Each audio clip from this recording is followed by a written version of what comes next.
premier droit de l'homme, c'est le droit à la vie.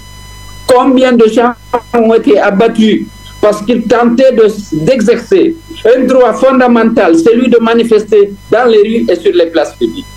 Il y a plus de 60 jeunes qui ont été abattus sur l'axe, qui n'ont eu droit à aucune justice, à aucune compassion, à aucune enquête pour identifier et déférer devant les tribunaux conformément à la loi les auteurs et commanditaires de ces crimes.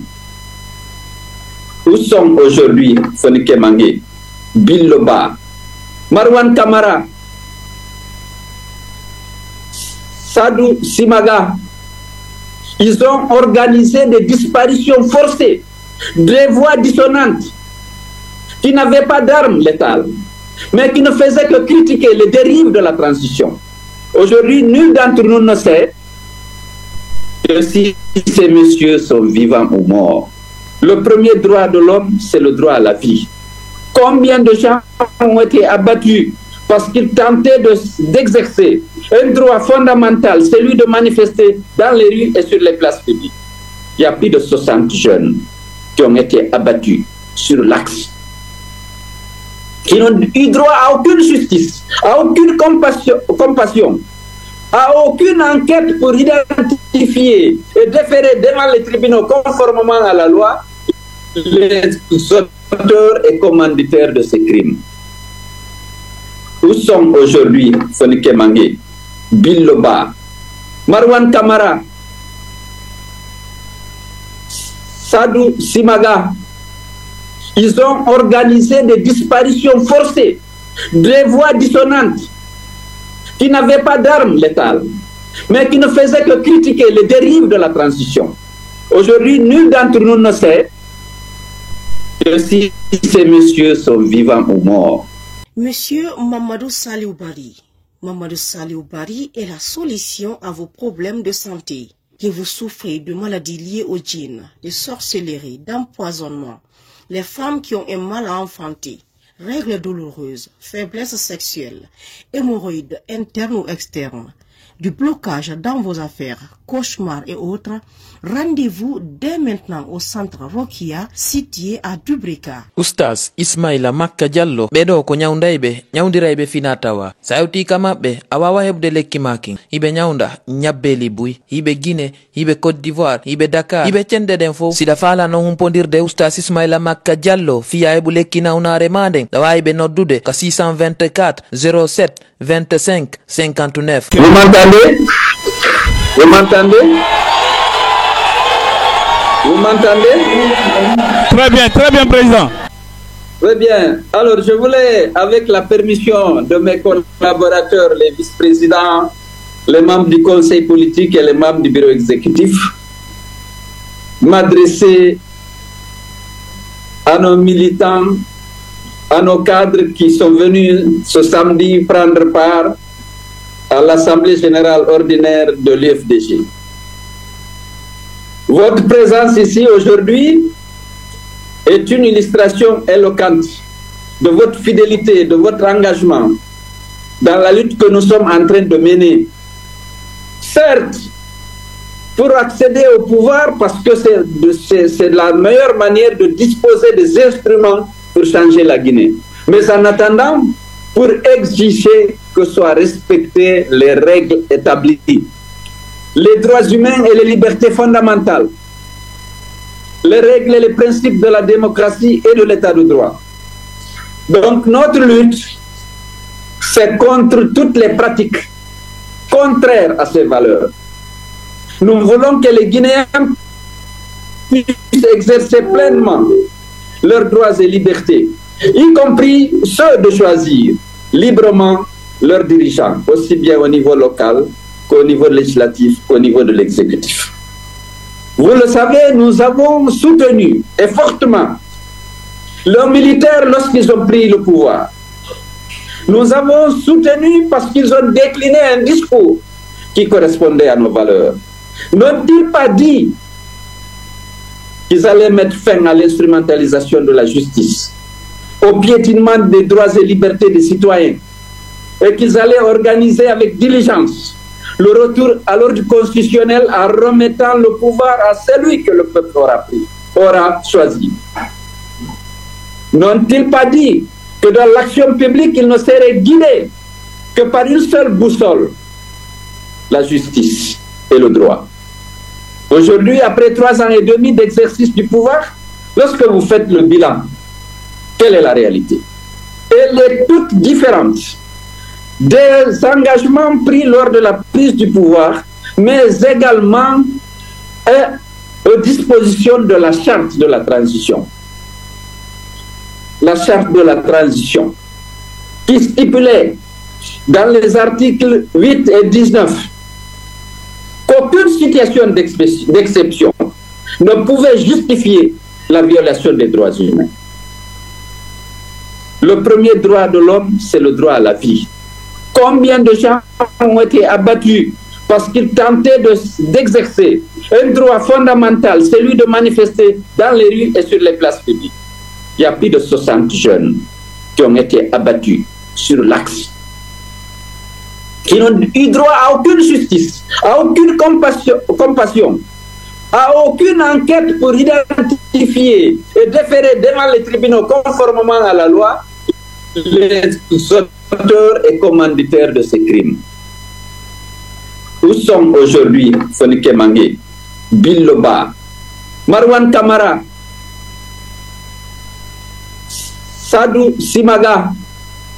Ils ont organisé des disparitions forcées, des voix dissonantes, qui n'avaient pas d'armes létales, mais qui ne faisaient que critiquer les dérives de la transition. Aujourd'hui, nul d'entre nous ne sait que si ces messieurs sont vivants ou morts. Alors on a tendance à dire que l'IFDG est contre la jeune. On n'est pas contre une personne. On est contre des pratiques liberticides qui privent les Guinéens de leurs droits, le droit à la vie, le droit à la liberté d'expression, d'association, de réunion. Avant d'accéder au pouvoir, nous avons décidé d'exiger le respect des droits et libertés des citoyens conformément au discours décliné lors de la prise du pouvoir et conformément aux dispositions de la charte de la transition. C'est ça l'UFDG. Ceux qui sont fatigués de défendre ces valeurs, comme Fodéoussou l'a dit tout à l'heure, mais qu'ils peuvent partir. Nous sommes des libéraux, nous sommes pour la liberté de choix. C'est pourquoi nous voulons que les citoyens choisissent leurs dirigeants. Mais chaque homme est libre de choisir. Que ceux qui ont conduit ce combat avec nous jusqu'à maintenant, s'ils sont fatigués, ils pensent qu'il faut aller à la soupe ou aller ailleurs ou se reposer, mais qu'ils le fassent et qu'ils nous laissent tranquilles.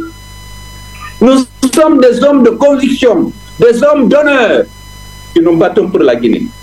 Pas pour une entité donnée, pas contre un parti, pas contre un homme, mais contre toutes les mauvaises pratiques que nous avons vécues et qui étaient contraires, comme on l'a rappelé, aux engagements de la junte, qui veut aujourd'hui confisquer les droits, museler la presse, organiser des disparitions forcées, tuer des jeunes de moins de 20 ans parce qu'ils voulaient juste manifester leur mécontentement et revendiquer le respect des dispositions de la charte de la transition que la junte elle-même a élaborée et qu'elle nous a imposée. Mais elle était bien rédigée, on a pris acte, on a décidé de nous joindre à elle, à la junte, je vais dire, pour défendre cette charte de la transition. Mais aujourd'hui, il faut oublier ça. Allez dire que ces disparitions forcées, ces violations des droits de l'homme, ces assassinats impunis de jeunes, les morts suspectes dans les prisons, comme celle du général Sadiba, comme celle du docteur Diobaté, il faut aller soutenir ça. L'UFDG ne peut pas faire ça. Ceux qui sont fatigués de la lutte peuvent se reposer ou aller soutenir ces pratiques liberticides. Nous avons certains, certains se posent la question, est-ce qu'on a raison? On a vu des collaborateurs défendre ces valeurs, condamner ces dérives avec une éloquence respectable. Ils avaient, par leur discours, suscité le soutien de nos militants, aujourd'hui, changent. C'est leur droit. Ils laissent l'UFDG. S'ils veulent aller soutenir ces pratiques. La mort sans justice de plus de 60 jeunes. Des assassinats extrajudiciaires. S'ils veulent aller soutenir le retrait des agréments aux radios, s'ils veulent aller soutenir la disparition suspecte en détention des personnalités civiles et militaires, s'ils veulent aller soutenir la volonté de commettre un parjure, parce que vous savez bien que la junte a pris l'engagement qu'elle a réitéré à plusieurs reprises de ne pas se présenter, de ne pas autoriser la candidature des membres du gouvernement, du CNRD et du CNP. C'est écrit en noir et blanc dans la charte de la transition que le chef de la junte a juré de respecter devant la Cour suprême, devant toute la presse internationale, devant le peuple de Guinée. Nous sommes à l'UFDG des hommes d'honneur. Nous nous battons pour le respect de la parole donnée. Ceux qui sont fatigués de le faire peuvent abandonner la lutte. Mais à l'UFDG, nous resterons fidèles à ça. Il faut défendre la parole donnée. Il faut défendre le serment. Lorsque vous prêtez librement serment, il faut respecter votre serment. Parce que nous avons besoin d'avoir à la tête de ce pays des hommes d'honneur qui respectent la parole donnée. Parce qu'il ne sert absolument à rien de jurer de respecter une constitution, une charte de la transition, les lois de la République, et lorsque le lendemain, vous faites le contraire. Nous ne pouvons pas soutenir ces pratiques. Le parjure, nous ne le soutenons pas. Maintenant, nous pouvons être isolés.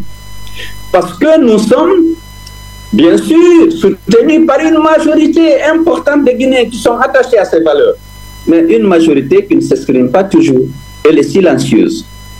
Mais, alors, la minorité qui veut soutenir la violation de ces valeurs, comme dispose l'argent de l'État, finance beaucoup de manifestations et les gens sortent. Alors que la junte interdit les manifestations de ceux qu'elle considère comme l'opposition. Elle considère comme opposition tous ceux qui condamnent la violation de ces valeurs et qui soutiennent le respect des dispositions de la Charte, les droits humains et les libertés fondamentales. Nous ne sommes pas une opposition, nous sommes opposés à ces pratiques qui violent ces valeurs. Alors les gens se posent la question, est-ce qu'on a raison d'être à l'UFDG? C'est vrai, nous souffrons. Là-bas, il y a la soupe, il y a des avantages, il y a des postes à offrir, il y a de l'argent à distribuer. Mais nous avons choisi d'être fidèles aux valeurs que nous défendons pour que le peuple de Guinée soit libéré de l'arbitraire, de l'injustice et que ses citoyens, partout où ils sont, des dada, des danda, des têtes d'affanama ont dit que les dimendi wonu les dikamu wana pula fala de wana na fou wana sendo. Et ça, nous allons continuer le combat. Sachez que je me porte bien, je suis aussi déterminé aujourd'hui qu'hier et que nous allons mener ce combat jusqu'au bout. Nous sommes majoritaires. Nous sommes majoritaires. Nous avons une majorité parfois silencieuse parce que la répression est violente. On tue, on organise des disparitions forcées, on déclenche des poursuites judiciaires fantaisistes contre tous ceux qui ont une position contraire à la leur. Mais leur position, c'est d'instrumentaliser la justice. C'est de piétiner les droits et libertés des citoyens. Nous ne sommes pas d'accord.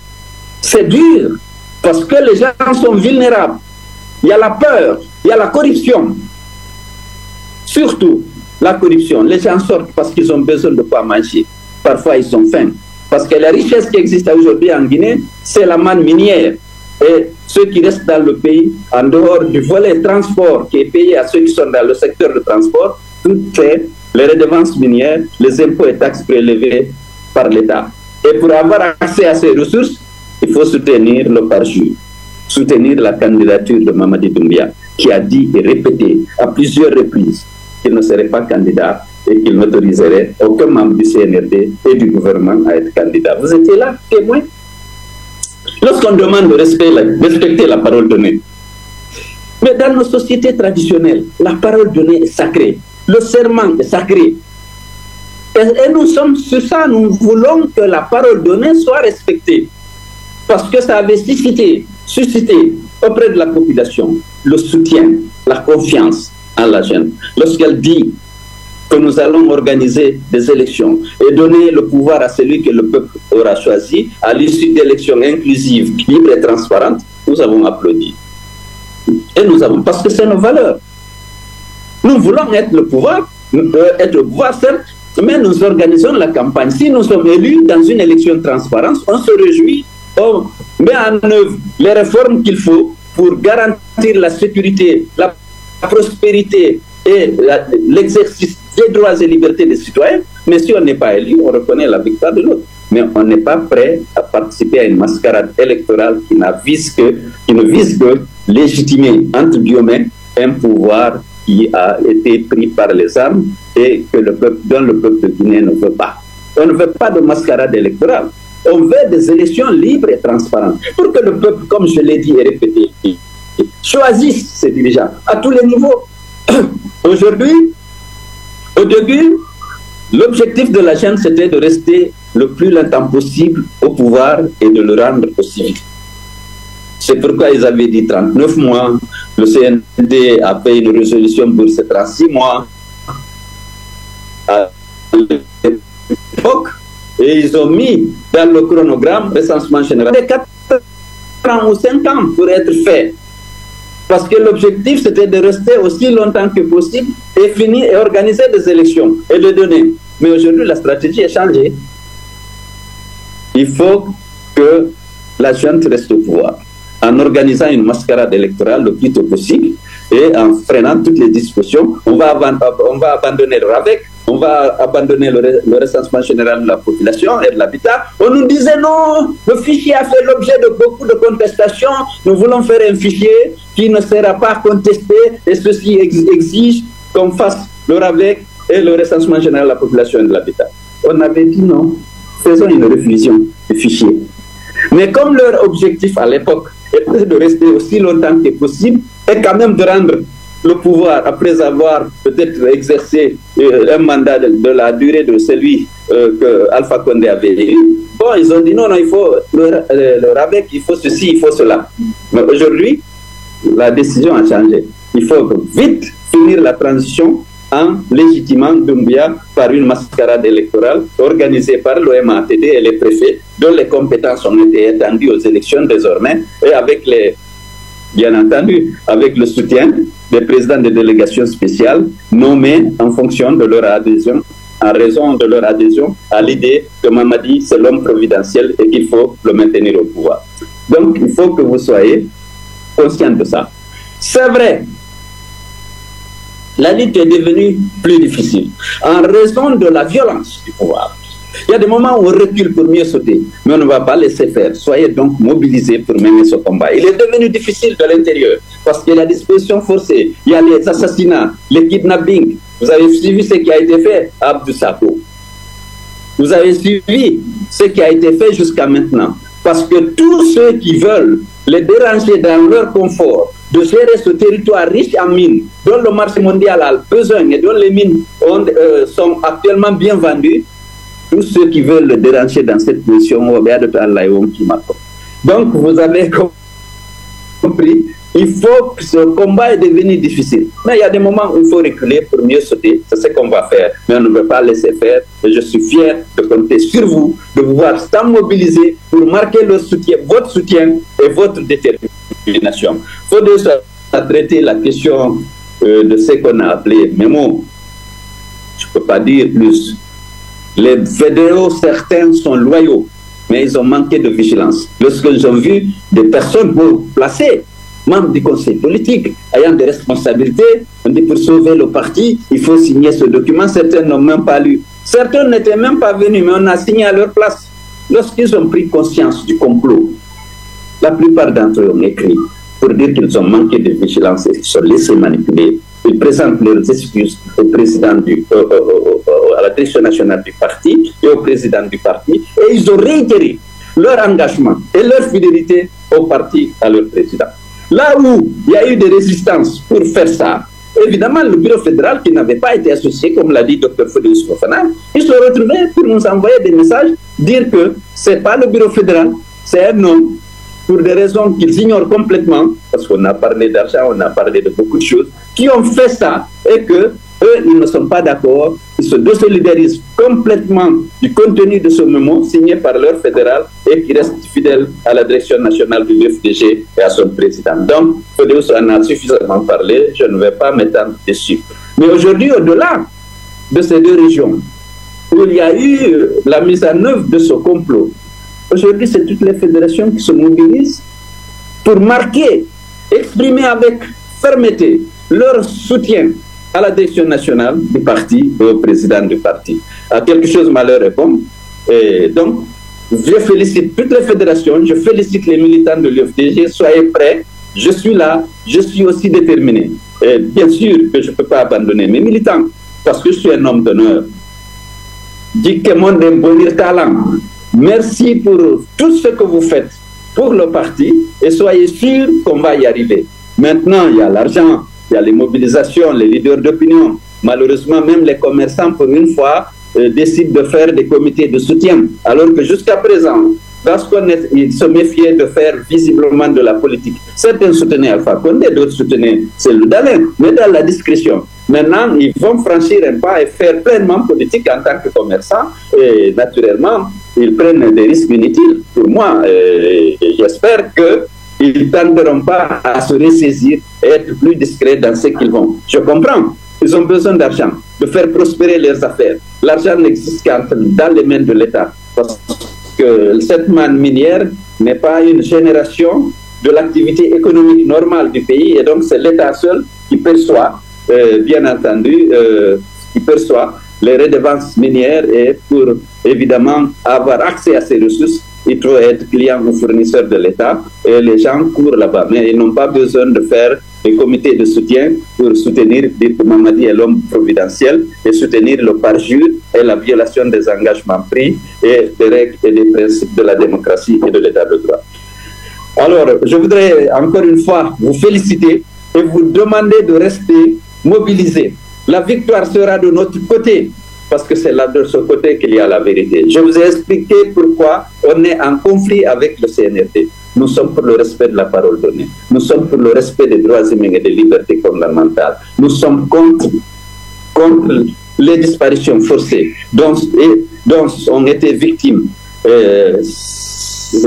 Fonike Mangé, Billo, Marouane, Sadou Simaga et d'autres. Nous sommes contre la fermeture des radios critiques. Nous sommes contre les kidnappings. Nous sommes contre les méthodes tant que ces pratiques continuent et tant que Billoba, Fonike Mangé, Billoba, Marouane Kamara et Sadou Sidaba ne sont pas libérés, nous allons continuer à revendiquer leur libération. Voilà, nous sommes pour le respect des droits humains. Les 60 jeunes qui ont été abattus ont droit à la justice. Il faut qu'ils aient droit à la justice. Il faut qu'il y ait des élections transparentes dans le strict respect des dispositions de la charte de la transition, notamment les articles 46, 55 et 65. Je vous remercie pour votre patience. Vous pouvez compter sur moi. Je compte sur vous. On ne fléchit pas. On continue à se battre. Mais il faut adapter la stratégie à la nouvelle situation. Merci beaucoup.